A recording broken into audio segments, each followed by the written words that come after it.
Hey guys, welcome back to today's video. Today is Friday, October 28th, 2022, and today we are going to be taking a look at 4 new polls from the New York Times and Siena College in 4 competitive congressional districts that are breaking away from the narrative that the Republican Party is on track for a solid victory these November midterm elections. Now, November 8th is just 11 days away, which means anything that happens between now and November will have a severe and huge impact on the outcome of these races.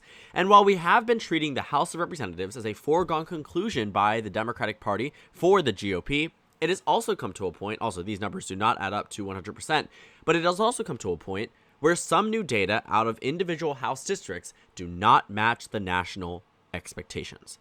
And what I mean by that is, in these 4 new polls from the New York Times and Siena College, the Democrats are ahead. They are ahead in 3 out of the 4 competitive districts here, despite practically everyone expecting them all to lose.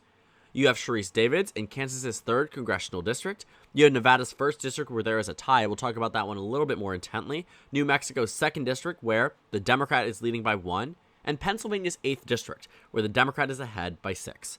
These new polls come from an A-rated pollster, and by the time we reach November, I don't expect much to change in terms of these numbers unless there is a severe and dramatic shift across the nation for Joe Biden, for national Democrats, for national Republicans, or potentially on some other factor.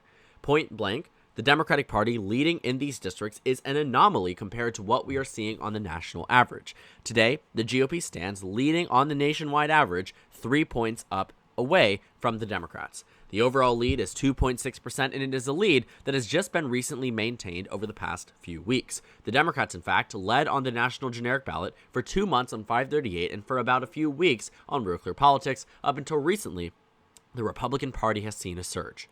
But the surge did not translate to victories in these competitive House districts. You see, these 4 districts are ones that are extremely, extremely important, and people are going to be watching with a very close eye. And quite frankly, for good reason. To give you a bit of additional context behind these districts, we can see that on the House forecast, and the reason why I use this and not past election results is because of the fact that congressional redistricting is, in fact, finished. We are in a new type of House map, and I think it does us better to look at the forecast rather than look at the overall PVI, simply because incumbency makes a big difference, especially in these districts. But to start off, what do we have here? We have Nevada's, let's see, which districts are they? We have Nevada's 1st, New Mexico's 2nd, Kansas's 3rd, and Pennsylvania's 8th. I'm going to remember it in that order. We'll start off with Nevada's 1st district, which currently is expected to go to the Democratic Party with a 75% chance of victory. It's a tie here. It's a bit of an underrepresentation for the Democratic Party, but I will say that a tie, when you have Republicans expected to win on the Senate level and the governor level in Nevada, isn't the worst look. I will say, though, a tie is not as good as where we are right now for the Democratic Party, but what I will say, too, is that it also needs to be taken into consideration that maybe there is an underrepresentation or underexpectation for Democrats in polls in Nevada, as there has been in 2020, 2018, 2016, 2014, 2012, 2010. You look back at past elections for the past 10 years, without fail, Democrats have been underrepresented in the state of Nevada when it comes down to polling data. Moving over to New Mexico's 2nd district, right now the incumbent Republican is at a 68% chance of victory. What do the numbers say?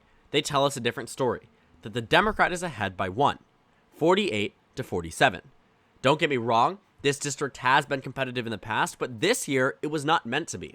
It's a Trump district, a 2-time Trump district, and it is not one that Democrats thought they would have a realistic chance at winning, but these new numbers might change that narrative. It goes against what the national numbers are saying, and that's why these new numbers are so interesting, especially from an A-rated pollster. The next district to look at, we had Nevada's 1st, New Mexico's 2nd, which one am I forgetting? A 3rd district out, the state of Kansas, right over here, where Sharice Davids has a 79% chance of victory. But she's expected to only win by 5.1%. What did the numbers say?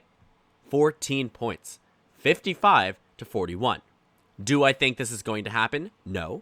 But what I do think is that there is something within the fact that she is at 55% when she is expected to get just 51.1%. Looking at the Kansas abortion referendum, though, maybe that has impacted it. It is very clear that voters in the state of Kansas are not pro-life. They are pro-choice, and they showed it at the ballot box. And what I do think, too, is that that does have an impact on congressional, governor, etc. types of elections. And if these numbers hold true, forget just Sharice Davids, you also see Laura Kelly winning the governorship should this ballot go so lopsided in favor of the Democrats. You can see here where the overperformance is expected in New Mexico and Kansas. Not so much in Nevada, but that historical under-expectation in polling is something that deters me from treating that number as an absolute, versus some of these other numbers where we've seen historically accurate polling that makes me trust this a little bit more, in addition to the fact, due to the validity and the rating of the poll that we're looking at. And the final state that they have a poll from is Pennsylvania's 8th district, where it's currently rated as lean Dem. Matt Cartwright leads by 3 or 2 points, according to 538. The numbers say he wins by 6. I will also really do want to point out that in the last election, though the districts were a bit different, Matt Cartwright won by 4. In Nevada, the Democrats won the 3rd district, or I guess here the 1st district, by 28, but that's because redistricting cracked that area. The 2nd district went to the GOP by 7.4%, and looking at Kansas's 3rd, which has had change, more Republican now than it was before, but it was a 10-point victory, contrary to the 14-point expectation.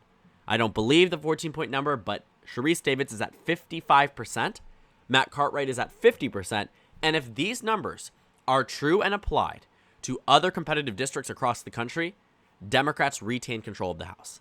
That's why I think, on one end, this is highly unlikely, at least from what I've seen on the national level, but I have been surprised by the numbers that I have seen from the special elections in Minnesota's 1st, Nebraska's 1st, Kansas in the referendum, New York's 19th, New York's 23rd, Alaska at large, special election after special election, every single election post-Dobbs, the Democrats have outperformed. And on one front, you may be able to argue that the Republican Party was underperforming because the national environment was different. And yes, I think that is true. But at no point in time did I think the GOP was ever going to get just what the generic ballot was saying. And also, when some of these special elections were occurring, for instance, the one immediately following the Dobbs decision, Republicans led by 3 points nationwide when Democrats narrowed up a Trump double-digit district to 6 points in Nebraska. A week later, the Republicans led by 2 points, went up to 3 points. Democrats narrowed up a Trump double-digit district to a single-digit race. Fast forward again. You go all the way to August 19th. What happened here around this time in August? The Republican Party led on the national ballot. Democrats won the special election in New York's 19th, and they narrowed up a Trump double-digit district down to single digits. So even though Republicans are up today by 3 points nationwide, by the time people actually voted in the state of Alaska as well, Republicans led by about a point. Democrats still outperformed dramatically relative to the 2020 election. And we might be in for a shock this time around as well. I do think that we need to understand, though, that those special elections are not always the most accurate indicators of the regular election. Sometimes they are, and sometimes they aren't. But the special elections and these new numbers from the New York Times simply do not match what we see across these districts and across the nation. And it is really hard to think both of them to be true. That Democrats could be winning across the board in these 4 competitive districts while simultaneously losing control of the House, considering that Democrats don't even hold all of these districts right now. That is what is really hard for me to get my head wrapped around, this idea that Democrats could, at the same front, lose control of the House while gaining in singular districts. That they were able to outperform in all of these special elections, yet are still going to lose control of the House. I don't know what is off about this year. I still believe the GOP will win control of the House because of how easy it is. But if the GOP doesn't, it will be a complete and total failure on the GOP's front. Because to remind you what the GOP did in 2010 was win 63 seats from the Democratic Party. And in 2020, if they don't win the 4 necessary to flip control of the House, it will be, like I said, a complete and total failure on their part. That's the reality of what we're working with today. But the point of this video is about the 4 swing state polls, and I want us to explore what we see in these districts from the last election.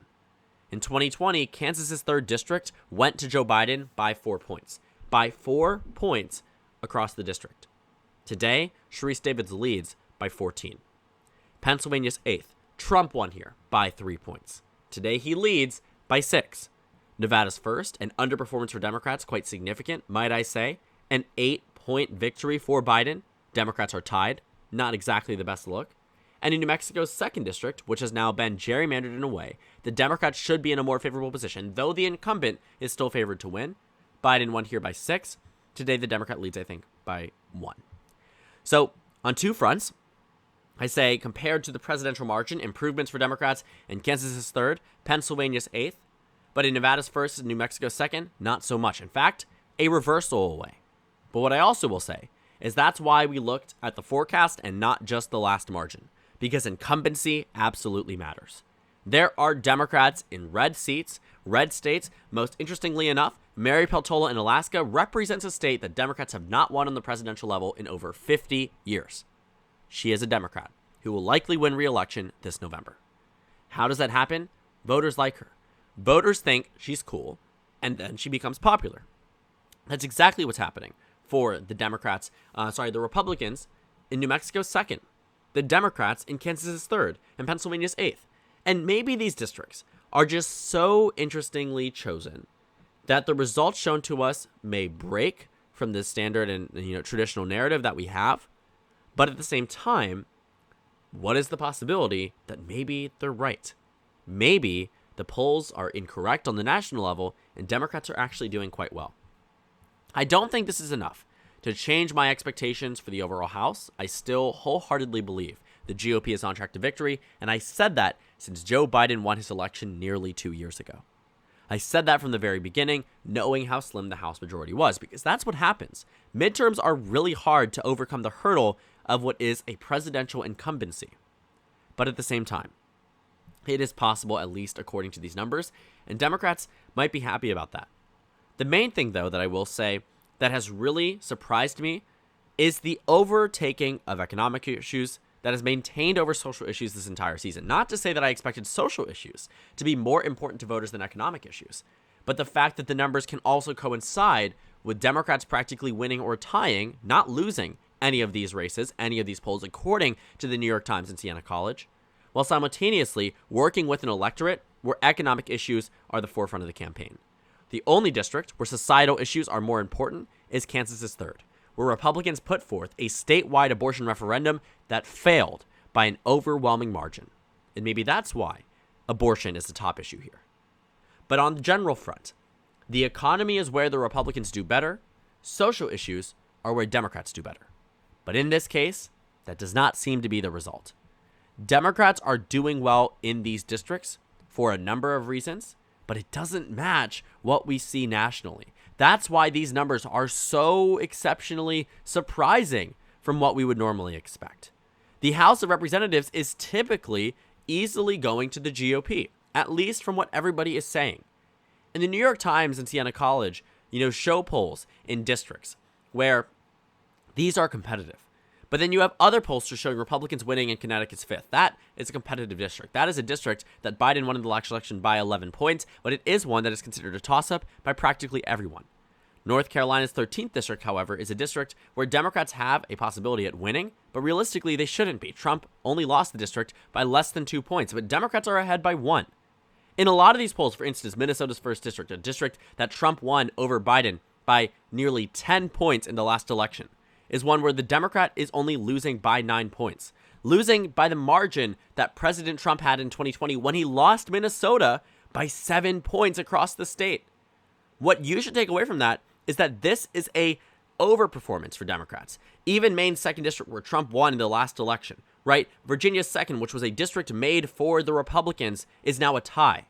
Michigan's 7th district, where Biden won this district by 1 percentage point, the Democrat is leading by 6. On the individual district level, in addition to what the New York Times and Siena College is telling us, the Democrats are doing well. These are the types of polls in individual districts that would indicate a neutral, in fact, Democratic-leaning year. But on the national level, we simply are not seeing that happen. And my gut is, trust the forecast, trust the experts that know what they are doing. But there is also part of me that sees this data maybe as an anomaly, but potentially as an indicator that maybe on the broad sense, as we've seen in swing states such as Pennsylvania, where Josh Shapiro is leading and Fetterman is leading in the same poll, that the generic ballot favors Republicans in the state, we might also be seeing that in the House on the national level. I'm not here to give any false hope or cast a shadow of doubt over Republicans in these competitive races. I still believe, and I hold this to be true, that Republicans will win control of the House.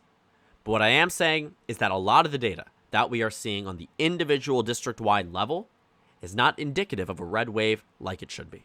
And that's what is the only thing that is keeping me in a realm of secluded doubt about the possibility that Republicans win control of the House, though on the overwhelming front, I expect them to do so quite easily. So thank you guys so much for watching this video. Make sure to comment down suggestions below, subscribe on the left if you haven't already, and check out the Instagram and Twitter. At the bottom left of the screen, there's also a Discord server for you to go ahead and join. On the screen, there's a video you can watch, and then a playlist for my 2022 House election analysis videos. Again, thank you guys so much for watching, and I will see you all later today. Sorry, tomorrow.